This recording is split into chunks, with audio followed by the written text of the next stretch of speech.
அதிகாரம் 1. கடவுள் வாழ்த்து. அகர முதல எழுத்தெல்லாம் ஆதி பகவன் முதற்றே உலகு. எழுத்துக்கள் அனைத்தும் அகரத்தை அடிப்படையாக கொண்டுள்ளது. அதுபோல இவ்வுலகமானது கடவுளை அடிப்படையாக கொண்டுள்ளது.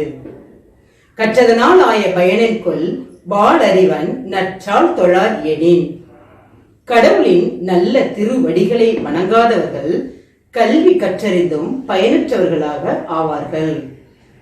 மலர்மிசை ஏகினான் மானடி சேர்ந்தார் நிலமிசை நீடு வாழ்வார்.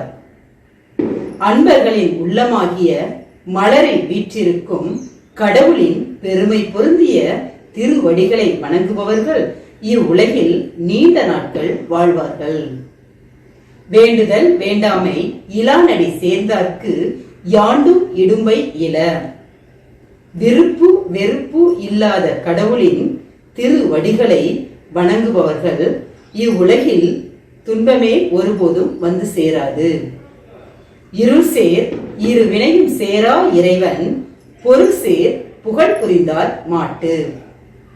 கடவுளின் உண்மையான புகழை விரும்பியவரிடம் அவர்கள் அறியாமையால் வரும் இன்பமும் துன்பமும் ஒருபோதும் வந்து சேராது. பொறிவாயில் ஐந்தவித்தான் பொய்தீர் ஒழுக்க நெறி நின்றார் நீடு வாழ்வார். ஐம்புல ஆசைகளையும் ஒழித்த கடவுளின் ஒழுக்க நெறியில் நிற்பவர்கள் இவ்வுலகில் நீண்ட காலம் நலமுடன் வாழ்வார்கள். தனக்கு உவமை இல்லாதான் தாழ் சேர்ந்தார் கல்லால் மனக்கவலை மாற்றல் அரிது.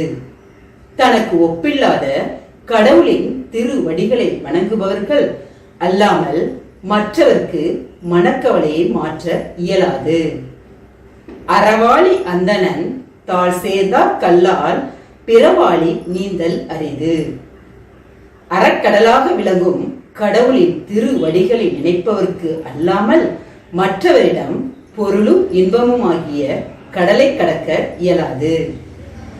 கோளின் பொறியில் குணமிலவே என் குணத்தான் தாளை வணங்கா தலை. 8 குணங்களை உடைய கடவுளின் திருவடிகளை வணங்காத தலையானது கேளாத செவி பாராத கண்களைப் போல் பயனற்றதாகும். பிறவி பெருங்கடல் நீந்துவார் நீந்தார் இறைவனடி சேராதார். கடவுளின் திருவடிகளை அடைந்தவர்கள் பிறவி எனும் பெரிய கடலை கடந்து செல்வார்கள்.